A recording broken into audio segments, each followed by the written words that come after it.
गोनां जाज बिथाङा बे पारमिनास आरो जाकबनि सायाव गोख्रों आयेननि साजा होयो। जों बेखौ मानगोनां जाज बिथांखौ जों खावलायो आरो साफ्रोमबो लाइमोन बिथांमोनखौबो गावबा गावनि जिउ दैदेननायाव बा समाजनि खामानि मावनायाव गोख्रोङै आखाइ होयो बा गोख्रोङै नोजोर होबोयो। गाज्रि समाज बेबायदि समाजनि सायाव गाज्रि नोजोर होनायखौ आं बेखौबो खावलायबावो।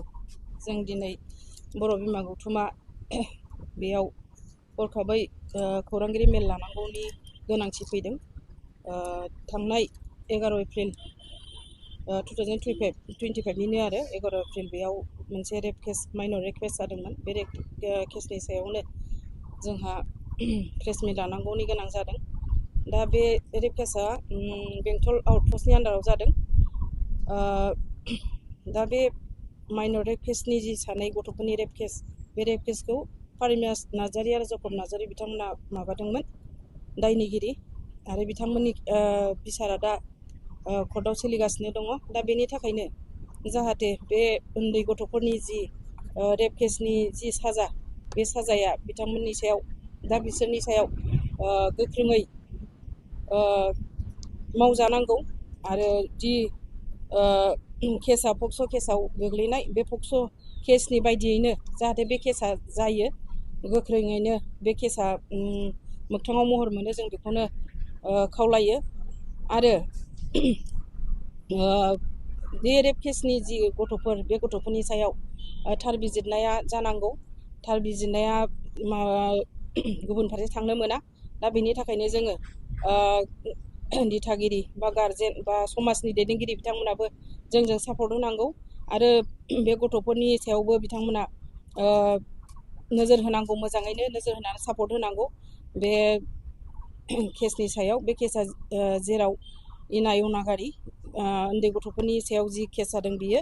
दा ओंखायनो गामि दैदेनगिरि बा समाज दैदेनगिरि बिथांमोनाबो बेनि सायाव मोजाङै गोख्रोङै नोजोर होनांगौ आरो गथ'फोरखौ सापर्ट खालामनांगौ आरो जिनाहारि खालामजानाय जि गथ'साफोर, बिसोरनो सोरखारि अनसुंथाइ होनांगौ, जेराव बिथांमोनहा उन्दै बैसोआवनो बेबायदि रेप केसाव गोग्लैनानै बिथांमोननि जिउआव माखासे गाज्रि बिहोमा गोलैबाय। दा बिनि थाखायनो बिथांमोननो सोरखारा गथ'साफोरनो सोरखारि अनसुंथाइ होनांगौ, जों बेखौ खावलायो। आरो बे अनसुंथाइ होनायावबो गासिबो समाज दैदेनगिरि बिथांमोनाबो सापर्ट होनांगौ बिथांमोनखौ गथ'फोरनि सायाव। आरो समाजाव बांसिनै बांसिन दा उन्दै गथ'फोरनि सायाव रेप केस बेफोरबायदिया सोलिबोगासिनो दङ। दिनैसिमबो समाज दैदेनगिरि बिथांमोनाबो नाजासेयावबो दिनैसिम जागासिनो दङ। आरो जोङो दा बेबायदि जाबाय थानायनि बेलायाव आरो जाबावगोन जों बेखौ सानहरो, जाहाथे बेफोरबायदि केसा जाया। बेफोरबायदि केसा जायोबा जोङो बर' बिमा गौथुम हिसाबै जोङो गोख्रों राहा लानाय जागोन उननि बेलायाव। दा जों बेखौ बुंनानै होनाय जाबाय। दा जोङो बे बुंनायजों लोगोसे जोङो नेक्स्टआव जुदि बेफोरबायदि केस मोनबावोबा जों बेखौ गाज्रिसिन राहा लानाय जागोन। बेखौ जाय माने बेबायदि गाज्रि आखुनि मानसि, बेफोरो सांग्रां जानाया मोजां। मानो होनबा जों समाजजोंनो बे खामानिखौ मावगोन आरो समाजनि माबा बायदिनो जों बेफोरबायदि गाज्रि आखुनि खामानि मावनायफोरखौ जों फोजोबलांगोन। जों बेखौ गोख्रों रावै बुंनाय जायो साफ्रोमबो दायनिगिरि बा बेबायदि गाज्रि आखुनि मानसिफोरखौ।